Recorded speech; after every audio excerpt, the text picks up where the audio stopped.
کہ حل بلغت الرسالہ، کیا میں نے اللہ کا پیغام پہنچا دیا ہے؟ تو ایک دو بندہ نہیں، گواہ دو ہوتے ہیں یا گواہ میکسیمم 4 ہیں، لیکن حضور کے لیے گواہ ہیں 1,24,000 کا مبیش حضور کے غلام۔ سب کہتے ہیں کہ نشہد انک قد بلغت الرسالہ وادیت الامانہ ونصحت الامہ وکشفت الغمہ۔ اے اللہ کے رسول، ہم گواہی دیتے ہیں اللہ کو حاضر ناظر سمجھ کر کہ اللہ آپ نے امانت ادا کرنے کا حق ادا کر دیا اور آپ نے رسالت پہنچانے کا حق ادا کر دیا۔ اب حضور صلی اللہ علیہ وسلم اس پر 3 دفعہ اللہ کو گواہ بناتے ہیں، اللہم اشہد اللہم اشہد اللہم اشہد، 3 دفعہ بخاری مسلم میں موجود ہے کہ اے اللہ گواہ ہو جا، تیرا حکم تھا بلغ ما انزل الیک من ربک، کہ 1,24,000 غلام گواہی دے رہا ہے کہ محمد نے تیرا پیغام پہنچا دیا ہے صلی اللہ علیہ وسلم۔ اب پہلے اللہ کی طرف سے بھی گواہی اتر گئی کہ اے محبوب آپ نے پیغام پہنچا دیا، الیوم اکملت لکم دینکم واتممت علیکم نعمتی ورضیت لکم الاسلام دینا۔ اللہ کی طرف سے بھی یہ اسٹیمپ ہے، یہ مہر ہے جو حضور صلی اللہ علیہ وسلم کی گواہیوں پر گواہی ہے، اللہ کی گواہی کہ ہم نے دین مکمل کر دیا۔ کس نے دین مکمل اللہ کا پہنچایا ہے؟ ہم نے نعمت مکمل کر دی، اس نعمت کی تکمیل کا شرف اور ذمہ داری کس نے نبھائی ہے؟ ہم نے دین اسلام کو آپ کے لیے پسند کر لیا۔ وہ کون ہستی ہیں جنہوں نے اللہ کی یہ تینوں ذمہ داریاں نبھائی ہیں اور رب کائنات نے اسلام عطا فرمائی؟ ان کے اسم گرامی ہے محمد الرسول اللہ صلی اللہ علیہ وسلم۔ لہٰذا آپ حضور صلی اللہ علیہ وسلم کی میں نے یہ مختصراً عرض کیا ہے کہ ایک طرف ذمہ داری کی نوعیت دیکھیے اور دوسری طرف اس کی آؤٹ پٹ، حضور کی کامیابی کا کمال اور معراج دیکھیے کہ واحد نبی ہیں کہ جن پر 1,24,000 نبی جو ہیں صحابہ، ان کی گواہی ہے کہ آپ نے پیغام پہنچا دیا، اور خود رب کی گواہی ہے کہ پیغام پہنچا دیا گیا۔ اب یہ کیا انداز تھا کہ حضور نے سب کو 23 سالوں میں اور 24 گھنٹے میں 8 گھنٹے میں سب کو بات سمجھا دی ہے، اور کوئی ایسا نہیں رہا کہ جس تک بات پہنچی نہ ہو یا وہ سمجھا نہ۔ میرے کریم فرماتے ہیں کہ ہم نبیوں کو اللہ کا حکم ہے کلم الناس علی قدر عقولہ، جب لوگوں سے بات کریں تو ان کی ذہنی سطح کے مطابق بات کریں۔ آپ کسی سادہ بندے کے سامنے فلسفے چھیڑ دیں تو اس کی کوئی سمجھ نہیں آئے گی، اور جو بہت پڑھا لکھا شخص ہے اس کو بہت ہی سپرفیشل قسم کی گفتگو سے آپ چاہیں کہ آپ کی بات سمجھ جائے، ظاہر ہے اس کی دلچسپی ختم ہو جائے گی۔ آپ کی سپرفیشلٹی دیکھ کے اور اس کی سادگی دیکھ کے، آپ کی گفتگو کا وہ جو ایک اس کے معیار کے حساب سے جو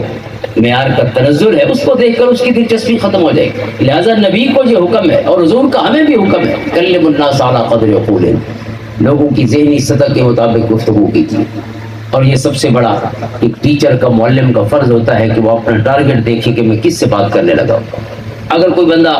بڑی لمبی چوڑی فلسفیانہ باتیں کرے چھوٹے بچے سے جو پہلی کا ہے، دوسری کا ہے، تیسری کا ہے، چوتھی کا ہے، 10ویں تک کا بھی ہو، تو یہ ظاہر ہے وہ فلسفوں کی بات نہیں ہے۔ ہاں اگر ایم اے کی کلاس ہے یا ایم اے فلسفی ہے، یعنی ماسٹر فلسفی یعنی ایم فل کی ہے یا پی ایچ ڈی کا ہے، اس کے ساتھ تو آپ بہت بڑی فلسفیز پہ بات کر سکتے ہیں، لیکن اس کے پیچھے جو ہے ان کا مینٹل اسٹینڈرڈ دیکھنا ضروری ہے، کیلیبر دیکھنا ضروری ہے۔ اور میرے کریم آقا کی یہ سنت ہے کہ آپ نے کسی کے ذہنی سطح سے بڑھ کر اس سے بات نہیں کی، اور جب بات کی ہے تو اس کے انداز کیا تھے۔ آج کل جیسے آپ تو زیادہ اس فیلڈ سے متعلق ہیں، میں تو طفل مکتب ہوں ٹیچنگ کی فیلڈ میں، لیکن عموماً یہ ہوتا ہے کہ ہم آڈیو ویژول ایڈز استعمال کرتے ہیں کہ تاکہ بچہ سمجھ جائے، اس کو بات سنائی بھی جائے، اسے چیزیں دکھائی بھی جائے۔ مثلا ایک استاذ جو ہے کئی دن تک سیب پر لیکچر دیتا رہے، ایپل اس طرح ہوتا ہے اور اس طرح ہوتا ہے، اس طرح، اگر ایک دن وہ چند روپے خرچ کر کے ایپل لے ہی ہے تو رولا ختم ہو جائے، سمجھ جائیں کہ اچھا یہ سیب ہے۔ یعنی اس پر بجائے اس کے کہ ہم اس کے جو ڈایاگرام ہے اس پر باتیں کرتے رہیں، اس کے کلرز پہ بات کرتے رہیں، اور اس کے اندر جو میٹیریل ہے کس انداز میں ہوتا ہے اس پہ بات کرتے رہیں، اور اس کا جو مختلف حصے ہیں ان کے سائز کی بات کرتے رہیں یا ان کے شیپ کی بات کرتے رہیں، تو اگر ایک دن آ کے سیب دکھا دیں تو مسئلہ ختم ہو جائے گا۔ تو یہ ایک ظاہر ہے شنیدہ کئی بہت مانند دیدہ، کہ کہتے ہیں کہ دیکھی ہوئی چیز سنی ہوئی جیسی کیسے ہو سکتی ہے، دیکھا تو دیکھا ہے۔ لہٰذا حضور علیہ السلام نے پہلے ہماری سمجھ کے لیے حضور نے باقاعدہ نقشے بنا کر بھی باتیں سمجھائی ہیں اور لکیریں کھینچ کر بھی باتیں سمجھائی۔ حضرت عبداللہ ابن مسعود فرماتے ہیں رضی اللہ تعالیٰ عنہ،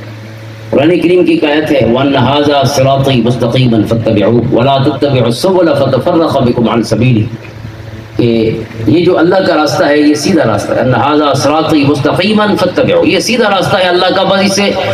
اس پر چل پڑو اور چلتے ہی چلے جاؤ۔ ولا تتبعوا السبل، دائیں بائیں مت پھرنا، فتفرق بکم عن سبیلی، دائیں بائیں کے راستے جو ہیں وہ آپ کو سیدھے راستے سے جو ہیں وہ گمراہ کر دیں گے، سیدھا راستہ جو ہے آپ سے گم ہو جائے گا، لہٰذا اس کو چھوڑیے، اسی سیدھے راستے کو پکڑیے، قرآن کہتا ہے۔ تو حضرت ابن مسعود کہتے ہیں کہ حضور صلی اللہ علیہ وسلم نے ہمیں یہ آیت سمجھانے کے لیے ایک لکیر کھینچی اپنے ہاتھ سے، ایک لمبا خط کھینچا، اور پھر خط کا خطوطاً عن یمین ذالک الخط وعن شمال ذالک الخط، پھر حضور نے اس کے دائیں بائیں اور خطوط کھینچے اور ہمیں فرمایا کہ ان راستوں پر، ان میں سے ہر راستے پر شیطان بیٹھا ہے، ایک ہی راستہ ہے رحمان کا، رحمان نے ہمیں لیبرنتھ میں اور بھول بھلائیوں میں نہیں ڈالا، رحمان نے ہمیں بالکل موٹر وے سیدھا راستہ دیا ہے، جو دائیں بائیں نہ اس پہ قرض ہے، نہ اس پہ کوئی مسئلے ہیں، کوئی انسان کے لیے بھولنے کا اللہ تعالیٰ نے کوئی امکان نہیں رکھا، شائبہ نہیں رکھا، جیسا فرمایا دائیں بائیں مت ہونا، اللہ کا راستہ سیدھا ہے اور روشن ہے، ترکتکم علی البیضاء، میں نے تمہیں سیدھے اور روشن راستے پر چھوڑا ہے۔ تو یہ بات سمجھانے کے لیے حضور علیہ السلام نے باقاعدہ لکیریں کھینچ کر کئی، اور حضور نے دنیا کی زندگی کی مثال بیان فرمائی، بخاری و مسلم میں وہ بھی لکیریں کھینچ کر حضور نے سمجھایا کہ پریشانیاں کس طرح آتی ہیں انسان میں، خوشیاں کتنی ہوتی ہیں، پریشانیوں اور خوشیوں کے درمیان جینے کا طریقہ کیا ہے، تو وہ بھی مکمل لکیریں کھینچ کر حضور صلی اللہ علیہ وسلم نے غلاموں کو سمجھایا۔ یعنی اسی طرح کہ جب آپ کوئی چیز دکھا دیتے ہیں یا ڈائیگرام یا نقشہ یا ڈرائنگ بنا دیتے ہیں تو اگلے کے لیے سمجھنا آسان ہو جاتا ہے، تو میرے قریب آقا نے پیارے نہیں یہ طریقہ استعمال فرمایا۔ اسی طرح یہ جو ڈائریکٹ کنٹیکٹ ہے یا جس کو انڈیویجول کنٹیکٹ کہتے ہیں، کہ آپ 70 کی کلاس ہے یا 100 بندہ سامنے بیٹھا ہے، اگر آپ ان میں سے کسی ایک کو خصوصاً پن پوائنٹ کر دیتے ہیں، اس کا نام لے دیتے ہیں، کسی اور حوالے سے اس کو خصوصاً خطاب کرتے ہیں، تو سارے بیٹھے ہوئے لوگوں میں سے اس بندے کی جو آپ کی طرف توجہ ہے وہ 100% ہو جاتی ہے، اور سارے لوگ آپ میری بات سماعت فرما رہے ہیں، یقیناً محبت سے اور توجہ سے سن رہے ہیں۔ لیکن اگر میں کسی ایک کا نام لے لوں یا اس کی شکل سے کہہ دوں کہ لال ٹوپی والے یا فلاں شکل والے، جب اس سے بات کروں گا تو اس کی جو توجہ ہے وہ 100% ہو جائے گی۔ تو یہ پرسنل کنٹیکٹ جو ہوتا ہے کسی بھی بچے سے یا کسی بھی آپ کے ٹارگٹ آڈینس سے، وہ آپ کا جو ترسیل ہے، جو آپ کی کمیونیکیشن ہے، اس کو 100% لیول پہ لے جاتا ہے۔ اور ویسے آہستہ آہستہ انسان کی لیول جو ہے توجہ کی کم ہوتی چلی جاتی ہے، تو یہ 100% کر دیتا ہے۔ تو حضور صلی اللہ علیہ وسلم نے 100% توجہ ابزارو کرنے کے لیے یا اٹریکٹ کرنے کے لیے جو مبارک طریقے استعمال فرمائے، اور میں ایک طریقہ تو یہ ہے کہ اسے کوئی تعلق نہیں، جس نام سے بھی حضور نے اس سے گفتگو کی ہو، کسی صحابی سے، صحابیہ سے، ازواج مطہرات میں سے کسی سے، اہل بیت میں سے کسی سے، تو نام سے تو کوئی تعلق نہیں، ہمارا تعلق تو ہے حضور کے ارشاد سے کہ آپ نے کیا فرمایا۔ لیکن آج تک وہ حدیث نام سے ہی شروع ہے، یا علیو تعلم القرآن وعلمہ الناس۔ اب کیونکہ پہلی بات تو یہ ہے کہ جس کا حضور نے نام لیا اس کے لیے اس سے بڑا کوئی اعزاز نہیں تھا کہ حضور کے لبوں پر میرا نام آیا ہے، اس لیے اس نے نام پہلے رکھا کہ میرا تو سارا اعزاز ہی اسی نام میں ہے، کہ یہ بات مجھے کہی گئی ہے اور میرا نام لے کے کہی گئی۔ یا علی تعلم القرآن وعلمہ الناس، اے علی قرآن پڑھتے رہو اور قرآن پڑھاتے رہو، اذا مت مت شہیدا، اگر قرآن پڑھتے پڑھاتے موت آ گئی تو وہ عام موت نہیں ہوگی، وہ شہادت کی موت ہوگی۔ کنز المال کی حدیث ہے، فرماتے ہیں یہ کہہ کے حضور نے پھر فرمایا یا علی، اے علی تعلم القرآن وعلمہ الناس، پھر بات وہی ہے لیکن آگے نتیجہ اور بیان فرمایا، جزا اور بیان فرمایا، اے علی قرآن پڑھتے رہو، قرآن پڑھاتے رہو۔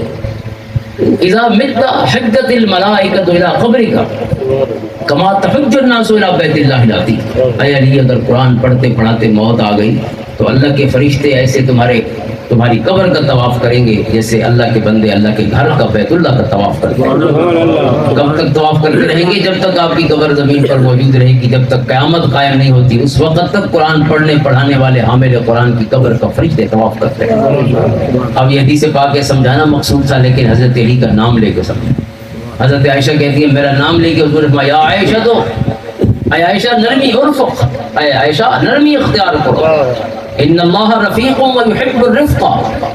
اے عائشہ اللہ خود بھی نرم ہے اور نرمی کو محبوب رکھتا ہے۔ من یحرم الرفق یحرم الخیر، جس کو اللہ نے نرمی نہیں دی اسے کوئی چیز نہیں دی، مسلم کی حدیث ہے۔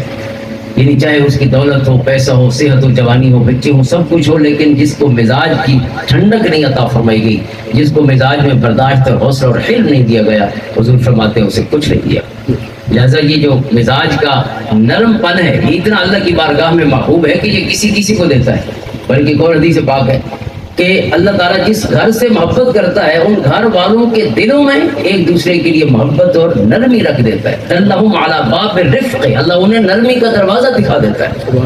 یعنی ایک دوسرے کے لیے برداشت کا ہونا. بیوی نے اگر کوئی بات سخت کر دی تو ہم خاموش ہو گئے, ہم نے سخت کی تو وہ خاموش ہو گئی. بھائی کے لیے بات, چلو بھائی غصے میں ہے تو میں خاموش ہو جاؤں, والد غصے میں ہے تو بیٹے خاموش ہو جائیں, بیٹا غصے میں ہے تو ماں باپ بھی خاموش ہو جائیں. حالانکہ وہاں کو گنجائش ہے نہیں, کیونکہ اللہ کے رسول فرماتے ہیں آنکھوں سے بھی ناراضگی کا اظہار کرنا ماں باپ سے یہ بھی جرم ہے.